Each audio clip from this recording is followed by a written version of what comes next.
Hello বন্ধুরা, কেমন আছো তোমরা? আশা করি ভালোই আছো এবং সুস্থই রয়েছো। আমার কথা যদি তোমরা বলো তাহলে দেখো, আমি না বলি না, আমি বাড়িতেও ভীষণ চাপা স্বভাবের মানুষ একজন। সব কিছু মন খুলে প্রকাশ খুব কম করি, আমি ভীষণ কম করি, আমি ভীষণ চাপা স্বভাবের মানুষ। তো সচরাচর সব কিছু মুখ দিয়ে বেরিয়ে আসে না। সেই যে, আর বিশেষ করে অসুখ বিসুখ রোগ এগুলো নিয়ে বরাবর সবসময় তোমাদেরকে বলবো, এটাও আমার একদমই পছন্দ নয়। তোমরা 2-4 মিনিট আমাকে দেখতে আসবে, সেখানে যদি মনটা খারাপ করে যাও, সেটা তো আমার ভালো লাগবে না।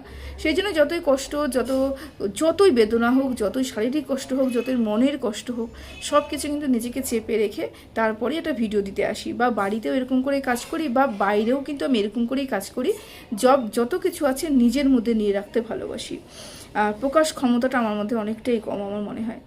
তো সেই কারণেই আজকে কেন বলছি এই কথাগুলো বলো তো, কারণ আজকে বিগত 1 মাস আমার ভীষণ পরিমাণে ব্যাক পেন, প্রচণ্ড পরিমাণে কাজের চাপ বেড়েছে বলে হয়তো পেনটা, আমি জানি না হঠাৎ করে কেন ব্যাক পেন শুরু হয়েছে। আমি ঠিক করে বসে থাকতে পারছি না। আজকে আর কাজে যেতে পারিনি, একদমই কাজে যেতে পারিনি, বাড়িতেই রয়েছি, কারণ প্রচণ্ড পরিমাণে ব্যাক পেন হচ্ছে। আমি যে বসে রয়েছি চেয়ারে, আমার পিছনটা ছিঁড়ে যাচ্ছে পুরোপুরি, একদম ছিঁড়ে যাচ্ছে। এতটা ব্যথা, এতটাই যন্ত্রণার মধ্যে রয়েছে, আমার মুখ দেখলেই তোমরা বুঝতে পারবে। প্রচণ্ড যন্ত্রণায় ব্যথার মধ্যে রয়েছি এবং দীর্ঘ 1 মাস ধরে আমি এটা নিয়ে ভুগছি। বেল্ট পরে রয়েছি, বেল্ট পরছি, যা যা করা দরকার সবই করেছি, ডাক্তারটা বাদ দিয়ে, কারণ ডাক্তার আমার ভালো লাগে না, একদম পছন্দ না। যাই হোক, ওষুধ খেতে হবে গাদা গাদা। আর ওষুধ আমি অবশ্যই কিনবো, ওষুধ অনেক টাকা দিয়ে ওষুধও কিনবো, কিন্তু একটা ওষুধ আমার পেটে যাবে না, কেন ওষুধ খাওয়া নিয়ে আমার ভীষণ আলিস্যি। সেই কারণে না ভুগতে হয় আমাকে। তো 1 মাস ধরে আমি ভীষণ পরিমাণে ভুগছি, আজকে অতিরিক্ত পরিমাণে ভুগছি। আজকে আমি ছুটি নিয়েছি, কোনো কাজে যেতে পারিনি, এমনকি সেন্সাসের কাজ পর্যন্ত করতে পারিনি। তাই বলে তোমাদের সকালে ভিডিও দেবো সেটাও করতে পারিনি। এই মুহূর্তে দাঁড়িয়ে আমার মনে হলো যে একটা ভিডিও করি। দুপুরবেলার সময় বাড়িতে সবাই রয়েছে, প্রচণ্ড পরিমাণে আওয়াজ হচ্ছে, কিচ্ছু মনে করো না, হ্যাঁ ভিডিওটা শোনো। ভিডিওটা হচ্ছে পার্টিকুলার একটা বিষয়কে নিয়ে আমি আলোচনা করতে বসেছি, সেটা হচ্ছে সুতপা। বরাবরই আমি যেটা দেখে এসেছি, এটা দেখে এসেছি, আমি যবের থেকে ওয়াইটিটা শুরু করেছি, কন্ট্রোভার্সি জোনটা যবের থেকে শুরু করেছি, তবের থেকে আমি এখানে দেখে এসেছি যে একটা সময় ছিল, দল ছিল আর কি, অনেস্ট দল ছিল, যেটা অনেস্টের এজ পর্যন্ত নেই, অনেস্ট দল ছিল আর কি। তো সেই অনেস্টের কিছুই নেই। যাই হোক, সেই অনেস্ট দলের মেম্বার যখন সুতপা ছিল এবং সেখান থেকে বেরিয়ে গিয়েছিল, বেরিয়ে যাওয়ার পরে সুতপা যখন প্রথম ম্যান্ডির সাথে যোগাযোগ শুরু করলো, ম্যান্ডির বাড়িতে গেল, ম্যান্ডির সুতপার ঘাড়ে ম্যান্ডির মাথাটা যখন ম্যান্ডি রাখলো, তখন আমরা দেখেছি সবাইকে উত্তাল হতে, আমি দেখেছি, আমরা সবাই দেখেছি। যারা নতুন ভিউয়ার্স তারা হয়তো জানো না, কিন্তু পুরনো যারা আমরা ভিউয়ার্স, যারা পুরনো পাপি রয়েছে, তারা প্রত্যেকেই জানি যে কি পরিমাণে সেই সময় ওকে নিয়ে টানা হেঁচড়া শুরু হয়েছিল, কতটা না উড়া কথাই না তাকে শুনতে হয়েছিল, কতটা বাজে কথাই না তাকে শুনতে হয়েছিল। তো এবার তোমরা বলো না যে ও শোনার পরে টাকা পয়সা ইনকাম করেছে, ওটাকে কিছু মনে করো না, ও টাকা ইনকাম করতে গিয়েছিল। এই টাকা যদি ইনকাম করার কথা বলে থাকি, তাহলে ওয়াইটিতে কেউ এখানে সমাজসেবা করতে আসেনি, কেউ এখানে সোশ্যাল ওয়ার্ক করতে আসেনি, সবাই ইনকাম করতে এসেছে। সবাই প্রতিবাদের নামে ইনকাম করছে, কেউ ভালো হওয়া করার নামে ইনকাম করছে, কেউ ঝাঁটাপিটার নামে ইনকাম করছে, মুদ্রা কথা এখানে সবাই ইনকাম করতেছে। তাহলে ইনকাম হচ্ছে একটা কমন জিনিস, তাহলে ইনকামটাকে আমি একটু সাইডে রাখি, এরপরে ব্যাপারটা নিয়ে একটু আলোচনা করি। তখন কিন্তু ওয়াইটিতে উত্তাল হয়ে গেছিল, সুতপার পিছনে সবাই হাত ধুয়ে পড়েছিল, সুতপাকে সবাই দালাল বলে আখ্যায়িত করছিল। মানলাম সব ঠিক আছে, মানলাম। আচ্ছা, যারা যারা সেই সময় সুতপাকে দালাল বলেছিল এবং তাদের মন মানসিকতা এমন ছিল যে না, কোনো বড় ব্লগারের কাছে যাওয়া যাবে না, কোনো বড় ব্লগারের দাসত্ব স্বীকার করা যাবে না, কোনো বড় ব্লগারের সাথে কোনো কন্ট্রোভার্সি ক্রিয়েটার একত্রিত হয়ে কোনো ভিডিও নামাতে পারবে না, তাহলে তার ভিডিও ভিউজ বেশি হবে, এবং সেই বিরুদ্ধেই কিন্তু সেই কারণে কিন্তু সুতপার বিরুদ্ধে প্রচুর পরিমাণে লোক মাঠে নেমেছিল। তাই তো করেছিল তো। যখন ওই সময়টাতে যখন প্রচুর উত্তাল সময় ছিল, তখন ওর দেখা দেখি কিন্তু টিনা এবং সন্দীপের ব্যাপারটাও সামনে এসেছিল।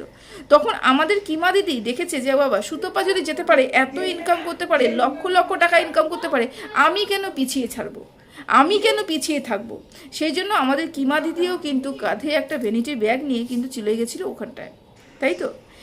আমি এখানে কি বলতে চাইলাম, আমি এটাই বোঝাতে চাইলাম যে এই যে যারা যারা চিৎকার করছিল সুতপার এগেনস্টে, যে না কোনো কন্ট্রোভার্সি ক্রিয়েটার কোনো বড় ব্লগারের বাড়িতে গেলে পরে, কোনো বড় ব্লগার কোনো কন্ট্রোভার্সি ক্রিয়েটার বাড়িতে আসলে পরে তারা হচ্ছে দালালে পরিণত হয়ে যাবে, তাকে দালাল বলে আখ্যায়িত করতে হবে, তাই তো?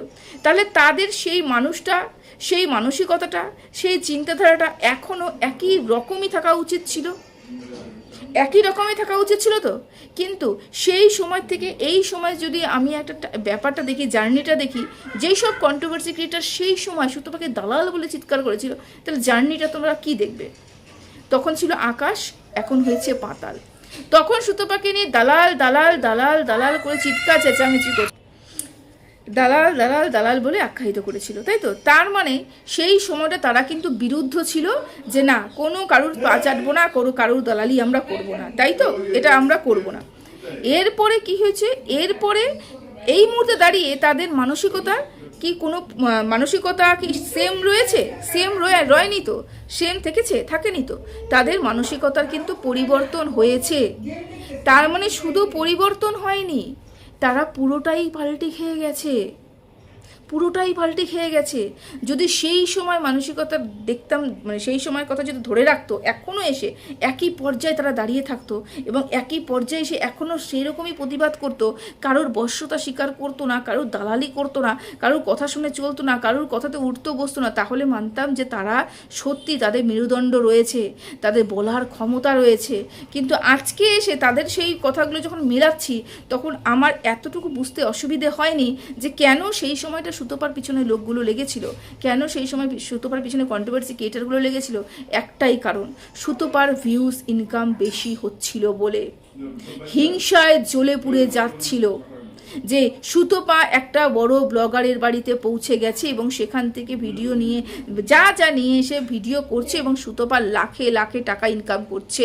যেই পর্যায়ে সুতপা পৌঁছে গেছে, সেই পর্যায়ে আমরা পৌঁছতে পারলাম না।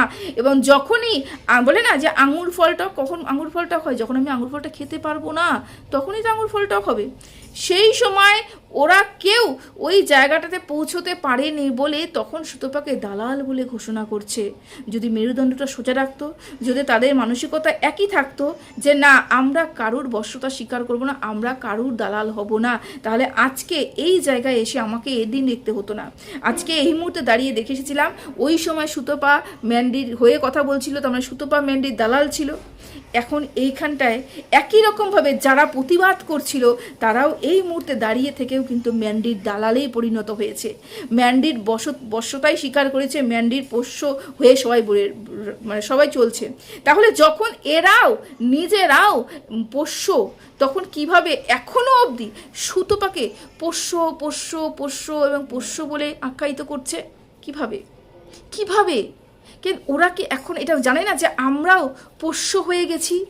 ম্যান্ডি যখন যখন যেইভাবে ভিডিও ক্লিপ দিচ্ছে, অডিও ক্লিপ দিচ্ছে, যা কথোপকথন হয়েছে দিচ্ছে, সবগুলো কিন্তু রিয়েল নয়। আবারও বলছি, ফেক রয়েছে এখানটায় অনেক, এবং অনেক কিছু কাট কাট করে জুড়ে দেওয়া হয়েছে। কথা শুনলেই তোমরা বুঝবে, অনেক কিছু কাট কাট করে জুড়ে দেওয়া হয়েছে। কিছু কিছু কথা কিন্তু আমরা বন্ধু বান্ধবীর মধ্যে থাকলে পরে, একটা গ্রুপের মধ্যে থাকলে পরে বহু ধরনের ইয়ার্কি করি, সেরকমই ইয়ার্কি করে অনেক সময় কাল্পনিক কথাও বলি। সে কাল্পনিক কথাও অনেক কিছু রয়েছে যেটাকে সত্যি মোড়কে মুড়ে তোমাদের সামনে তুলে ধরা হচ্ছে। যখন এগুলো সব আমরা করছি, তাহলে তো আমিও তার পোষ্য হয়ে গেছি, তার বশতা স্বীকার করেছি। তাহলে এখন পোষ্যকে, এখন তো সুতপা কারোর হয়ে কথা বলছে না, সুতপা তো এখন কারোর হয়ে কথা বলছে না, কাউকে নিয়ে কথা বলছে না, ও নিজে ভিডিও দেখছে, ভিডিও কথা বলছে। কিন্তু এখন যারা ভিডিও করা তো দূরেই থাক, শুধুমাত্র ভয়েস রেকর্ড কল এগুলো ছেড়ে ছেড়ে ছেড়ে ছেড়ে নিজের চ্যানেলটাকে একদম শেষ করে দিয়েছে। এবং মানুষের মনে এতটুকু জায়গাটা ছিল, তার জন্য এখন আর সেই জায়গাটা পর্যন্ত নেই, যে নিজেই পোষ্য হয়ে গেছে ওই বড় চ্যানেলের। তারও যখন একটা মনিব তৈরি হয়ে গেছে, তখন সে কিভাবে এসে, তারা কিভাবে এসে এখানে সুতপাকে পোষ্য বলতে পারে? অবাক লাগছে না? তার মানে সেই সময় সুতপার পিছনে কাঠি করার বা সুতপাকে একঘরে করার চেষ্টা শুধুমাত্র তাদের ভিত বা বলতে পারো তাদের নীতি ঠিক রাখার জন্য নয়, একটা নীতি ঠিক থাকে, তো সেই নীতিটা আমি পেয়েছিলাম যে না ওদের নীতিটা ঠিক আছে, কিন্তু তা নয়। নীতিটা ঠিক রাখার জন্য নয়, তাদের মেরুদণ্ডটা শক্ত সবল তা নয়, একটাই কারণ, সেই সময় সুতপার ইনকাম হচ্ছিল, ওরা ইনকাম করতে পারছিল না। সেই সময় হিংসায় জ্বলে পড়ে সুতপার পেছনে লাগা হয়েছিল। আরেকটা কথা খুব বেশি উঠে আসছে যে সুতপা শিখিয়ে দিয়েছে, সুতপা সব শিখিয়ে দিয়েছে ম্যান্ডিকে, তারপরে ম্যান্ডি সব কাজ করেছে। যা যা ম্যান্ডি তার জীবনে করেছে সব কিছু শিখিয়ে দেওয়া হয়েছে তারপরে। আচ্ছা, সুতপা যাওয়ার পরে না হলে ম্যান্ডি সব করেছে, মানে শিখিয়ে যে দিয়েছে সুতপা তো বিশাল বুদ্ধিসম্পন্ন একজন মহিলা। সেই কারণে সুতপা যা করে সে যা বুদ্ধি দিয়ে কাজ করে, তো তাই ম্যান্ডিকে বুদ্ধি দিয়েছে। সবার মধ্যে একটা করে বুদ্ধিজীবী আছে, সবার মধ্যে থাকে যে যে চালনা করবে আর কি, সেটা এখন আপাতত সুতপাকে বলা হচ্ছে যে সুতপা ম্যান্ডি যা যা খারাপ কাজ করেছে তার পিছনে সুতপার হাত রয়েছে। তাহলে তোমরা এটাই বলো, তাহলে ম্যান্ডি যে ছোটোবেলার থেকে ম্যান্ডির যে জার্নিটা শেয়ার করেছে তার পিছনে কার হাত ছিল? ম্যান্ডির জীবনের সাথে যুক্ত তো তাহলে ম্যান্ডির বাবা, ম্যান্ডির জীবনে যুক্ত তার ম্যান্ডির মা, ম্যান্ডির জীবনে যুক্ত তার ম্যান্ডি নিজেই, তাই তো? তাহলে ম্যান্ডির মাকে কে শিখিয়ে দিয়েছিল যে ম্যান্ডির মা 12 বছর কারোর রক্ষিতা হয়ে থেকে আসলো? ম্যান্ডির বাবাকে কে শিখিয়ে দিয়েছিল যে ম্যান্ডির বাবা তার নিজের ভাগ্নির সাথে কম্বলের নিচে ইন্টুকুলুকুলু করছিল?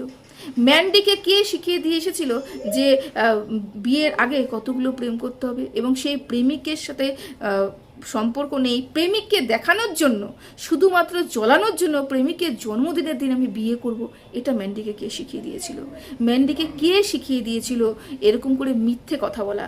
ম্যান্ডিকে কে শিখিয়ে দিয়েছিল সুতপা যাওয়ার আগে ম্যান্ডির জীবনে যে 7-8টা পুরুষ এসেছিল সেটা ম্যান্ডিকে কে শিখিয়ে দিয়েছিল? ম্যান্ডির জীবনটাকে এরকম ম্যান্ডি নিজে যে তছনছ করেছে তার হাজব্যান্ডের কথা অনুসারে, হাজবেন্ড যা যা বলেছে তার অনুসারে কে শিখিয়ে দিয়েছিল ম্যান্ডিকে সেই সময় কাজগুলো করার কথা? হ্যাঁ, সব সুতপা করে দিয়েছিল। মানলাম সুতপা যাবার পরে ম্যান্ডি যে কাজগুলো করেছে সেগুলো সুতপা শিখিয়ে দিয়েছে। ম্যান্ডি জীবনে সুতপা যাওয়ার আগেও প্রচুর এমন কাজ ম্যান্ডি করে রেখেছে যেগুলো এই যাওয়ার পরের থেকে আগের তুলনা করলে পরে অনেক নোংরা, অনেক জঘন্য কাজ। কে শিখিয়ে দিয়েছিল এগুলো ম্যান্ডিকে? হ্যাঁ, ম্যান্ডির জীবনে তার ভাইয়ের আগমন সুতপা যাওয়ার আগে, সুতপা না হলে প্রশ্রয় দিয়ে ভাইকে প্রশ্রয় দিয়ে রেখেছিল মানলাম, কিন্তু ম্যান্ডির সাথে ভাইয়ের সকাল বিকাল দুপুর 10 বার 15 বার বেড শেয়ার করা, বিছনার চাদর পাল্টানো কিন্তু কমপ্লিট। কে শিখিয়ে দিয়েছিল? সুতপা যাওয়ার আগে এগুলো কমপ্লিট করেছিল, এগুলো কে শিখিয়ে দিয়েছিল? বললেই হলো। একটা মানুষকে ওয়াইটি ছাড়া করব, এই ওয়াইটি ছাড়া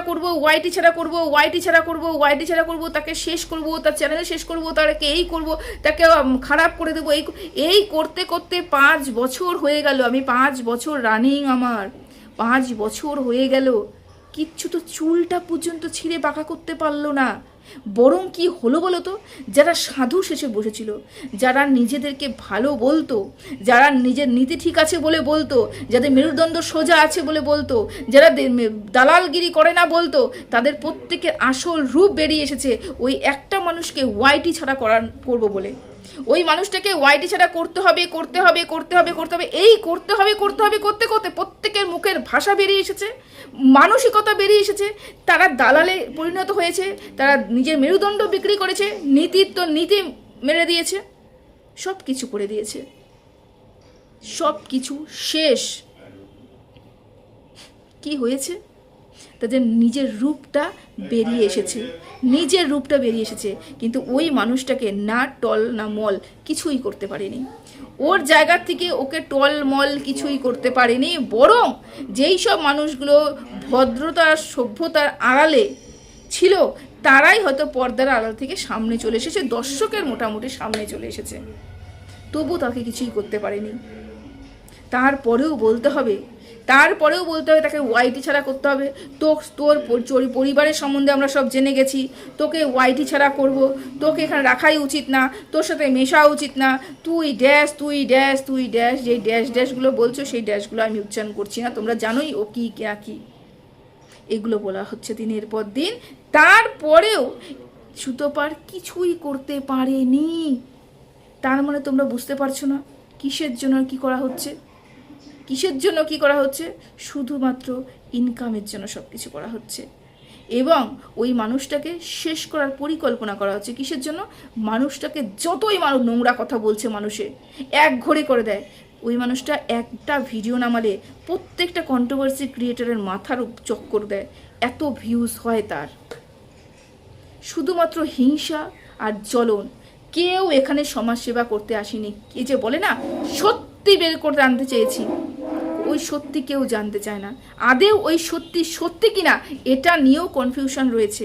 যে সত্যিটা মানুষ বের করতে আসে সেই সত্যিটা আদেও কি সত্যি, নাকি সত্যিকে মিথ্যেকে সত্যির মুখোশ বলে তুলে ধরা হচ্ছে, সেটাও বোঝা দরকার। মানে যারা বুঝতে চায় আর কি, তারা বোঝে, এবং যারা বুঝতে চায় না তাদের কথা আমি বলছি না। এরকম করে তো তুলে ধরা হচ্ছে। থাকলো ম্যান্ডির কথা। ম্যান্ডি শুরুর থেকেই পাকা বাচ্চা। ম্যান্ডি শুরুর থেকেই তার জীবনে যত নোংরামি সে করে ফেলেছে। এটা সুতপার যাবার আগে ওর জীবনে অর্ধেক বয়স পার করে দিয়েছিল সুতপা যাওয়ার আগে। তাই ওর ম্যান্ডির জীবনে যাওয়ার আগে ম্যান্ডির সমস্ত কাজ কমপ্লিট হয়ে গেছিল। তারপরে আর এক্সট্রা নতুন করে সুতপাকে শিখিয়ে দেবে আর ম্যান্ডি করবে, এরকম কোনো মানুষ তৈরি হয়নি যে ম্যান্ডিকে কেউ কিছু শিখিয়ে দেবে, ম্যান্ডি সেটা শুনে চলবে। ওই ধরনের মানুষ ম্যান্ডি না। ম্যান্ডি যতটা ইনোসেন্ট, এই দালাল যারা খাটছে তাদের সামনে শাসছে না, যতটা ইনোসেন্ট, এরা একটা সময় ঠিক বুঝবে এরা কত বড় ভুল করে গেছে।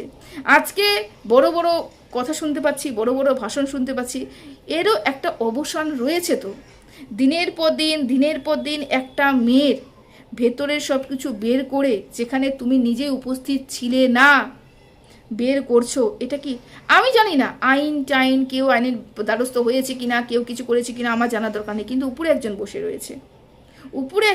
রয়েছে, সে তো দেখবে। কারণ ওই মানুষটা যা করেছে, যাই করেছে, কারো ক্ষতি করতে চায়নি। কিন্তু এখানে আমরা যা দেখতে পাচ্ছি, ওই মানুষটার পিছনে সবাই পড়ে রয়েছে এবং ক্ষতি করার চেষ্টা করছে, কিভাবে শেষ করা যায়। যাই হোক, বলে না রাখে হরি মারে কে, ওইটাই হচ্ছে ব্যাপার। তো চলো, সবাই ভালো থেকো, সুস্থ থেকো, টাটা।